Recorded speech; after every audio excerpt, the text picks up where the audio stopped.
Hey everybody. I, uh, I wanted to. Kyle and I felt like it would be appropriate to start this by paying a quick tribute, and knowing that we will do in a much bigger fashion, and he'll get a proper send off. But obviously today, some news with regards to Joe Staley and the end of an unbelievable career. You know, came to the forefront, and I know I speak for Kyle, and I'll let him do so for himself. But just Joe has been a little more than guys. 13 years playing at the highest level, being an unbelievable member of our community, and the 3 years that Kyle and I have been here, it's just been a real treat getting to know Joe Staley. His level of play has been incredible. He's given everything. If there's a player at the top of the list, and I'll leave it with this, is just that you wish you could have pulled the whole thing off for, it would have been Joe. And like I said, we'll give him a much more appropriate farewell at the right time. But I did want to start with that, and then we'll open it up to questions, unless you want to say anything, Kyle. No, yeah, same with me. And Joe's going to have his day. We'll have our parade as soon as we can, and the quarantine's over and everything for him, because he deserves it more than anything. Because I was with Joe 3 years, and as good of a player and warrior and person as any player I've ever been around. And I love the guy. It was really hard on us when we had to realize that he wasn't going to play this year. But talking to the man, knowing the person, knowing his family, he's no doubt making the right decision, what's best for his health and his future. And it was real hard for us to hear, because of how good of a player he is and still is. But it's the best thing for him. And I'm really happy for him, happy the career that he had, and so happy I could be a part of it. And when his day comes, we can all get together. I know we'll talk a lot more about it. But that's all, man. Go ahead. Questions? Hi, it's Matt Barrows. I was hoping you guys could go over the timeline of all that. When Joe informed you of his decision, when Trent Williams came into the equation, when you were at number 13, there was an offensive tackle there available, the Tristan Wirfs from Iowa. Did you know at that point, and just how did it all go down? We did, Matt. So let's see. I'm trying to think exact days. These all kind of run together. But when I spoke to you all, I had talked to Joe's agent, representation, Ryan Tolner. I had talked to Joe, but Joe was still in the midst of making a decision. They had indicated Joe was really struggling. Where we were encouraged was that we felt like time was on his side with no offseason program, the opportunity to get further away from a season and have that body heal. After I spoke, and I don't know if it was the impetus, Joe will have to tell you, what I had told Ryan Tolner is, listen, at some point Joe's need to get on the phone with us and tell us where he's at. And Joe did that shortly after I talked to you all. And Joe called Kyle and kind of informed him. I think Kyle can speak more to it, but I think what Kyle will tell you is we're going to let Joe speak for himself as to why he chose. But all I know is that we both respect entirely Joe's decision. We appreciate that before the draft he let us know so that we could act on Trent Williams. But yes, at 13, when we ultimately picked at 14, we did know of Joe's decision at that point. Yeah, for me, we wanted we're all hoping Joe would come back, and just talking to him, we know he wants to play and he loves football. But we knew he had to make a decision. It was going to take some time, and a couple days right before the draft, when you talk about it, knowing the tackles that could have been there available at 13, having someone available like Trent, we wanted to make sure that Joe, we thought he was going to come back, and we were holding out hope, but we knew it was real early on the decision. When I called him up a couple days for the draft and just asked him if he had any idea where he was at, and Joe was very confident where he was at, and you could tell that he wanted to retire. And it was very cool of Joe to be that honest with us before the draft, because that allowed John and I to really think about it and see if any of those tackles were going to become available. But that wasn't totally in the plans, and we wanted to go a different direction because we were hoping Joe would be around here for the next couple of years, and unfortunately it didn't work out that way. So it was really cool. We were able to pull off what we did, just so we could go a different direction in the draft. So we could get guys like Kinlaw and Ayuk, because Joe's it's a big hole missing Joe. He's good of a player as we've been around, and we felt fortunate to just end up how we did in the situation we're at.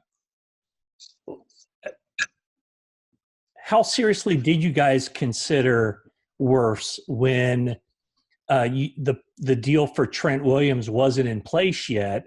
And obviously, Kyle, you know the history of Washington and what, maybe the complications, for lack of a better word, of perhaps Washington being reluctant to send a quality player your way. It was Yeah, difficult. Go ahead, Kyle. Go ahead and take that.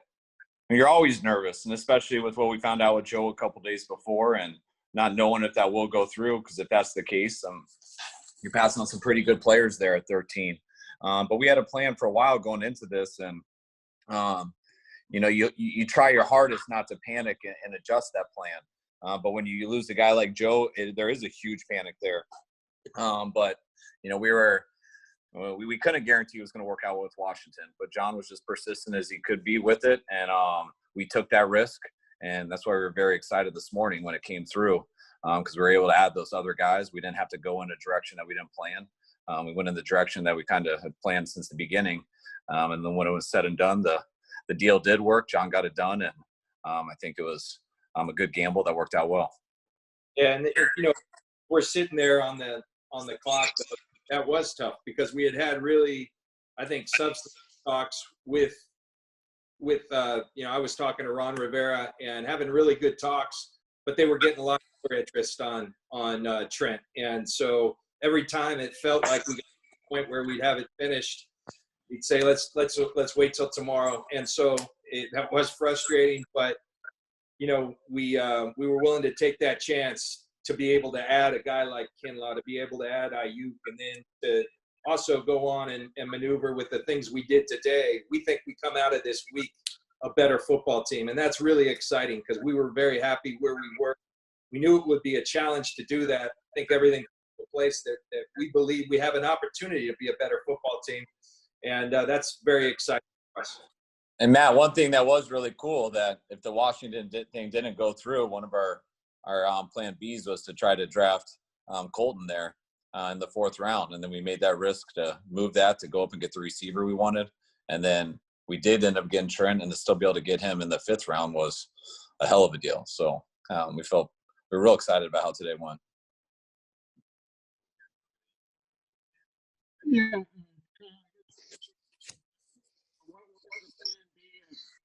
If for whatever reason Eric, can you start over? We can't hear you. Yeah. Can you hear me? We got you. Okay. Yeah, I was going to ask you, but I guess for both of you guys, what would have been the plan B? For whatever reason, maybe because of Kyle's Kyle, can you understand? No. Eric, Hey. let's try in a little bit. Yeah, we'll get back to you, Eric. We'll go to Jennifer Chan next. Eric, we planned on doing that to you anyways because we knew you were going to ask a hard question. I mean, we really that's didn't just hear part. it. So. That's just par for the course, right? Yeah, it's so much easier to do that on the phone. If anyone asks anything too hard, I'm just going to go out of Got a bad connection. Go ahead, Jennifer. Sorry. With all those pieces in play, I mean, how much more difficult is it to set your draft board when you don't know whether it is going to go through or not? I mean, it seems like a very unique situation to be in. Well, you have a draft board set, and you have to assume some risk. Tristan Wirfs is a player we were extremely fond of. I mean, he's an unbelievable athlete. He's an unbelievable player, well-schooled from Iowa. So there were so many attributes that we thought extremely highly of, along with, the rest of that offensive tackle class. So, of course, that's difficult. But what you do, you set your board, you assess values to everyone, and then you take a hard look of, where do we feel we can most help our team? And for us, that was keeping, as we already talked about the other day, I think one of the most tangible reasons we were in a Super Bowl last year, because when we were right, when we were healthy, we overwhelmed people from a defensive line perspective. We lost an exceptional player in DeForest Buckner. We felt like we had an opportunity to fill that void, and we felt like even though we were assuming some risk without the Trent Williams thing being done, that was a risk we were willing to take. And thank God that we stayed persistent on that, and Washington came around. And, I think now we're feeling very good about the direction we went. John, Nick Wagner here. I think Branch was trying to tell you to step up your background game to Kyle's level. Just wanted to pass that along. Yeah, he's a little more techie than me. Kyle, obviously you're very familiar with Trent, and I'm just curious how you see him fitting here. What kind of contact you've had with him, and also what the long-term plan is with him in terms of getting him signed to an extension. Yeah, I mean, Trent, we were in Washington when we drafted Trent. Skill set wise, Trent's similar to Joe. I mean, they're two of the most athletic guys I've ever been around at that position, and they can run and are great for our scheme. And also, I mean, he's a great dude too. I mean, I love the guy, and I was able to talk to him today the first time in a while and congratulate him. I know it's been a while for him going through the situation he has for the last year and a half, and I know he's very fresh and as hungry and eager to get back to football as anyone I've ever talking to. And also, I mean, knowing the guy, I can tell how passionate he is about it. And I think, as far as what you asked, like long-term plans and stuff, I mean, I think that's one of the reasons we're able to get him. With this happening with Joe right here and the possibilities of Trent coming up, Trent's been out of football for a year and a half, and Trent made it clear, I think, to everyone he wants to come back and didn't want to do a deal right away. Really wanted to play and try to get back into it and see where he was at with the rest of the league, and if he can pick up where he left off. So I think that's one of the reasons that we were able to get him. We were able to get him for what we did. And I think it really helped us in the situation we're in, because one thing John and I realized just going through this last 2 months, what was so different than these last 3 years is, every decision we make, we're always trying to win, but we're always trying to build this the right way. That's something you've heard us say for a long time. And this is the first off season that we'll never finish with. We're trying to build this the right way. But this is the first year we look at it as, we're always trying to build it for the future, but we're not trying to build it for next year. We're trying to build it the right way and never make bad decisions over the long haul. But we also feel we should have won the Super Bowl last year, and we want to have an opportunity to win it again. So every decision we made was also with, how do we help this organization for the future, but still feel like we're in a position to be the same team, if not better, this year that we were last year. And those are the things that come into play when, you might have some absolutes. People will say, like, you never pass up a top 5 tackle if you can get him at 13. Well, what if you can get a top 3 technique? What can that do to your D line? Well, that's good. What happens next? And you try to connect that all together and map out the best thing. But the bottom line is, you're just trying to build our team the best we can to win this year without totally jeopardizing us in the future. And I think we balance that out as much as we can here over the last 3 days. And that's what we tried to balance out in free agency too. And that was a little different with how we had to work the first 3 years. And it was a challenge, but when it's all said and done, it was fun. And I like the decisions we made. Hey guys, it's Cam. Kyle, when you talk about being able to plug Trent in, that you're familiar with him and stuff, he's been out for about a year and a half of football. So how do you see him making a seamless transition? And is it actually helpful to have a guy that kind of knows your scheme in case you guys obviously don't have off-season workouts and might have to study up quickly? Yes. It definitely only helps. It definitely doesn't hurt. It doesn't mean it's impossible if they haven't. A lot of people go through that this year. We did that during the lockout, wherever that was, 12 or 11, I forget. But we didn't see anyone until training camp. So it's not impossible, but it helps. Trent being out of football for a year and a half, you worry about that with some guys. Trent, I personally only think it would help him. I think his body's going to be fresher. Trent's as impressive an athlete as you'll ever be around. And I know he's prepared, and he's a football player. He doesn't do this. Everyone loves making a great living and everything like this, but Trent loves football. He's very similar to Joe Staley in that way, and that's why we're excited to get him. Hey guys, doubling back to Nick's question, Trent's only signed for one more season. Is the plan to just sort of see how it goes this year, or is the plan to, given your familiarity, to sign him to something long term right away? Yeah, I think the plan was to land him right now, and then let the rest kind of work itself out. I think it's always an advantage when you get someone in the building on your roster. Now you've got a chance, and we'll get a really good look at him. We'll see where the rest of our team's at, but right now we're just ecstatic that we were able to pull it off, and at a really opportune time. And you're losing a great player like Joe at a very critical position to be able to have everything line up. That he was available right then, and then for us to be able to land him, I think very fortuitous for us, and we're very excited about that. Hey, John, Tim Kawakami here. How close did you get maybe to acquiring Trent last season when Joe was hurt? Were there serious discussions there, and was this kind of a continued conversation, or did it stop and then restart just now? Never got close last year. We inquired once or twice, but nothing was there. This literally heated up early this week. The exact date, as I said, everything's running, but I think my first call to Ron was probably Monday or Tuesday, and it progressed to the point I felt like we were close, but then there was a lot of interest, and so Ron, trying to do right by his organization, kept saying, hey, we're close, but let's give it a day. And that was made for some unease, but that's kind of the timeline of how this thing went down. Hey, Tim, anything that's been talked about with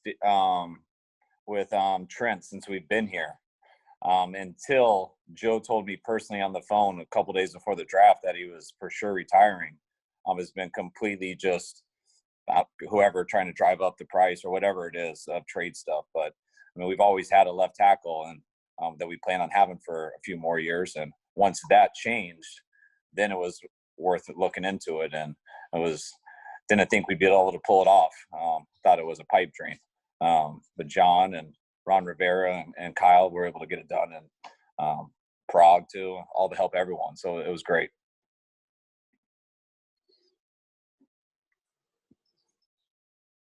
Not Kyle. My wife just is listening to me. She asked if I just talked about myself in the third person. No, Kyle Smith at Washington.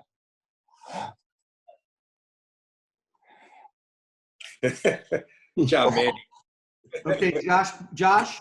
Kyle, you talked about going through the lockout in 2011. What are the challenges for the rookies particularly, and did that change the evaluation of the type of rookies the guys who could maybe step in without having an offseason? No, it doesn't change it. You bring it up and you talk about it, but it's you can't bank everything on the first 5 weeks of the year. So it's just kind of unfortunate. What was different there, at least, we could talk with the rookies and stuff. Once you drafted them, you could actually do things with those guys a little bit. But you couldn't get them in for OTAs and stuff and things like that. And they were a little behind, and it took them longer. But yeah, so like 2011, it was so tough because you couldn't work with anyone. But now we're able to talk with everyone. We'll be able to do stuff. It'll be a challenge, but I think it'll end up working out the same. Eric? Yeah, we're trying to see. Can you hear me? No? Kind better. Give it a go real quick, because you're good right now. Okay, I will scream. You had mentioned, I think you had mentioned, maybe alluding to the fact Bolton could have been a plan B for you guys. Obviously, what you're saying with Trent's contract situation, was that a priority to make sure you had, an offensive tackle of the future along with Trent? Okay, I think I'm kind of interpreting, but I think the question was, Kyle had mentioned about McKivitz, if we weren't able to land the Trent deal, that McKivitz was a target earlier. That is true. The Dolphins called about Matt Breida during the process, and he's another guy. Both Breida and Marquise I should speak about too, and both those guys have been with us from the start. Breida, an undrafted free agent, has given to this organization in an unbelievable fashion, and he's been really good for us and a really valuable member, both with his play and his makeup. We wish him the best. We did feel, though, that we had an opportunity to add to the offensive line for the long term. The cool thing about McKivitz, we feel like he's got some ability to play tackle, but also has some ability to slide down and play some guard. He's a guy, during the process, the more we watched, that happens with a lot of guys, but the more you watch, the more you liked. And we just felt at that point, that was a good move for us to make. I want to be careful, Eric. I know how you are, man. I heard in your splotches there, left tackle of the future. We just say that we have our plan Bs and we have people who we think are candidates. We also think if it didn't work out in the draft or with Trent, we think Sean Coleman, we think Brunskill, we think School. Like we have candidates, and Colton's another one. So that's you add guys who can be possibilities to get to the position as an NFL player, and he's one of them, and we're excited about him. We also like that if we don't need him there or wherever we need him best, we do think he has the ability to play the other 4 positions too. So that's why we like adding him. And I couldn't echo even more what John just said about Keese and Breida. I mean, what Breida did for us. Everyone knows the player he was, some of the plays Keese made, what Breida did for us, not this most recent season, the season before. I can't tell you guys how much he played throughout that whole year with his ankle. Just the way he battled for us, and one of the more impressive people I've been around, and real tough decisions on a lot of these guys, and same as how it was with Buck and stuff. And that's what, we've been able to avoid that for the most part here into our 4th year. We've had to face it the most this year, and it hasn't been easy, but we're trying to make the right decisions, and hopefully it'll be right in the long run. Hey, Kyle, this is Phil Barber from the Press Democrat. Over the last few years, you've been able to populate your locker room with the type of player and the type of person you're looking for. Obviously, when you first got here, you didn't have complete control over that. And I'm just wondering, when you arrived, how important was it for you and the organization to have somebody like Joe Staley there to rely on? So important. We look back to when we first got here, and Joe Staley, DeForest Buckner, those guys were as strong and good of veterans as anyone I've been around. And those are 2 guys that we don't have this year. What they've meant to me personally in the 3 years I've been here, and how much they've helped me just as a first-time head coach, starting out 0-9 and being able to get through some of that, going 4-12 my second year as a head coach. And when you have guys that are the people like Staley, like Buckner, but also the players, and those guys believe in you as a coach. If I don't have guys like that, it's hard to get through stuff like that, because adversity is tough for everyone, and you need good people at the positions that are good. And that's one of the things I think, me personally, I was most fortunate to have when I got here, because I know John and I came into a tough position at first, just where we were at record-wise and the overall roster. But when your best players are like Joe Staley and Buckner, that's what allows you to weather a storm like we did, and have a turnaround that we're extremely proud of. Hey guys, it's David Lombardi. This is for Kyle. On the tight end pick, Werner, that you got later on there, I'm wondering, how are you looking at him? I saw some film. He looked like a pretty good blocker, but I'm wondering if you do see some potential in the receiving game there for him as well. We always see some potential. I don't know how many third down, like double moves and stuff we're going to design for him, or jet sweeps, like some of the stuff Kittle gets and things like that. But, we brought him in here to kind of take the role that we've always had someone at, whether it's Selleck, whether it's Levine, whether it was Logan Paulson. We've lost all those guys, and we got Helm on the roster, he's done a hell of a job on practice squad this year. We brought him up, I think, the last 3 games of the year. And after that, we had 3 guys on the roster. So to bring in a new tight end was important to us. And we see him competing with Helm right there, trying to take on that Selleck role, that Levine role, Logan Paulson, which is a very important role for us. It majors around blocking. That's what you do best. But if that's all you do is block, then we'll just get an O-lineman to play your position instead. So he's got to have some pass skills, and we definitely see that, and we're excited about him. Kyle, going back to what you said a couple minutes ago about Joe and DeForest being so important when you first got there, in his statement today, Joe said he hopes to be present with the organization in the future. Has there been any conversation or thought to what that could possibly look like? And it might be too fresh, but was just curious. Yeah, I think there has been some discussion. I mean, we haven't. Everything's so new. I know how important it is for Jed to have, to have veterans or people who have alumni, basically people who have played here and done things for this organization. I know how much Jed likes having those guys around. And when you have a guy like Joe, with how good he was, his personality, how everyone likes to have him around. And I know us as a coaching staff, I mean, we'll have Joe anywhere he wants to be. Whatever Joe wants to do in his life, whether it's professional karaoke singer, professional dad, hang around the building at the Niners, or go do stand up somewhere, he's going to be all right. So I hope he's part of us, though. We like having him around. I'll just speak to that too. I mean, that's one of the, I know I speak for Kyle, one of the coolest things we've tried to embrace since we've been here.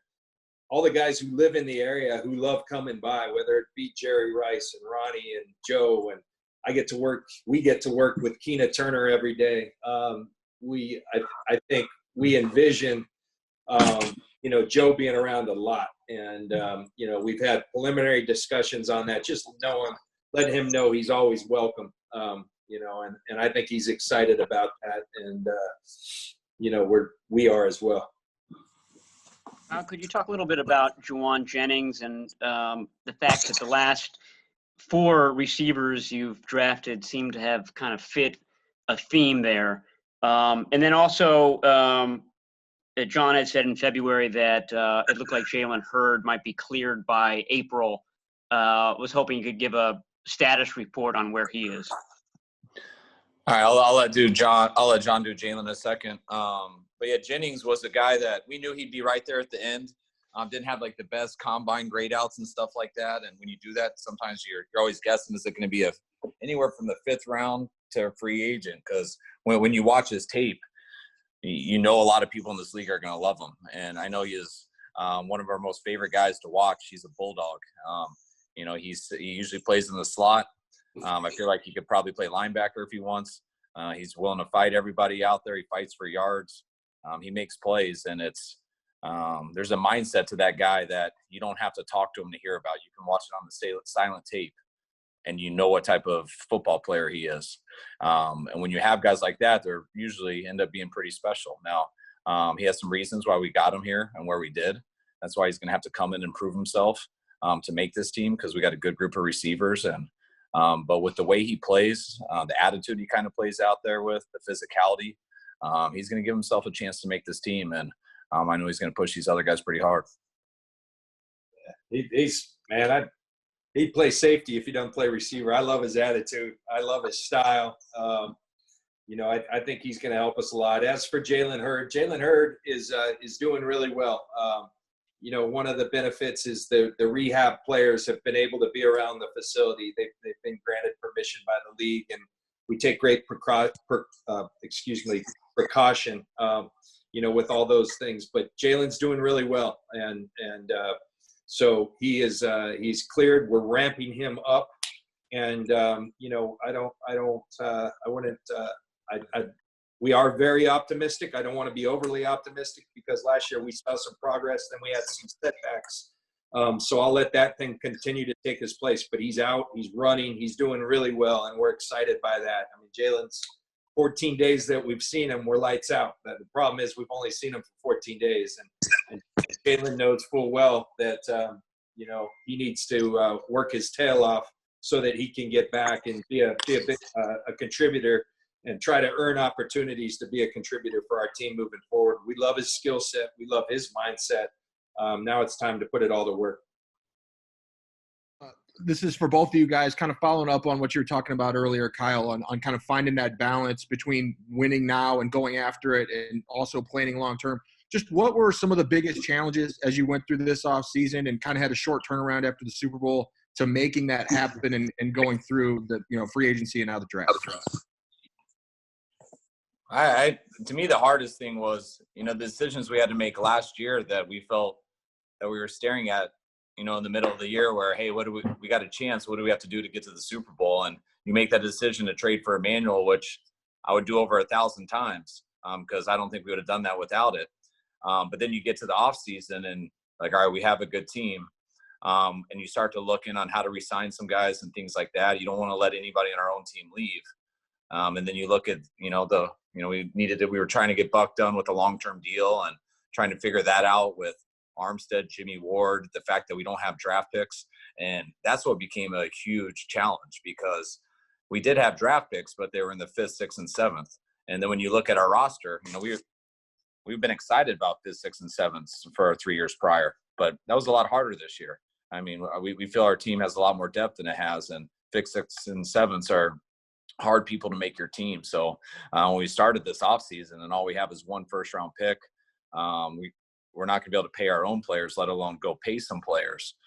There's a lot of hard decisions in there, and that's why we had to make some tough decisions like losing Buck and things like that. And that's what allowed us to get a draft pick, which gave us a chance to maneuver a little bit. And it was a little bit stressful because not all the tools were there to improve. But when it was all said and done, I think we maneuvered enough to be able to maintain most of the stuff we had.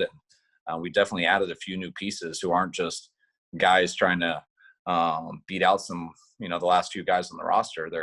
We got some guys who can come in and be difference makers too. So that was a huge challenge, and I think we found a way to do it. And I think Kyle spoke to that, but as he's talking, I'm just thinking what allows us to do that. And, I think one of the big challenges has been the challenge for the whole world right now. In the midst of this, where you play deep into the season, now they tell you can't go into the facility anymore. But maybe in retrospect, that might have been a blessing. I feel like our preparation, our teamwork, and that's why you work so hard to build a team. I think, it was kind of cool during this draft. I mean, typically we're in the draft room. Our wives aren't there. Linda she stayed off the camera the entire time, but she got to sit in and she said, John, I'm really proud the way your team works. And I'm talking of the guys like Adam Peters and Martin Mayhew and Ethan Waugh, who does a tremendous job leading our scouts, all the different scouts, and all our coaches. I don't think a lot of places coaches are asked to put as much into the draft as we ask of them. I think the quarantine actually helped them, particularly in a year where we played late into the season, and that's a big hurdle, getting caught up to speed. I thought they were as prepared as ever, and I just felt like I feel really good about the way we functioned as an organization throughout this time in an effort to get better. And all you want to do is give yourself an opportunity to do. And now these players all got to go do it. But I think we got guys who have the capability to do it. And I think we can be a better team, and that's really exciting. And there's a lot of people that are responsible for that. And I think that's the coolest thing I've seen through this process.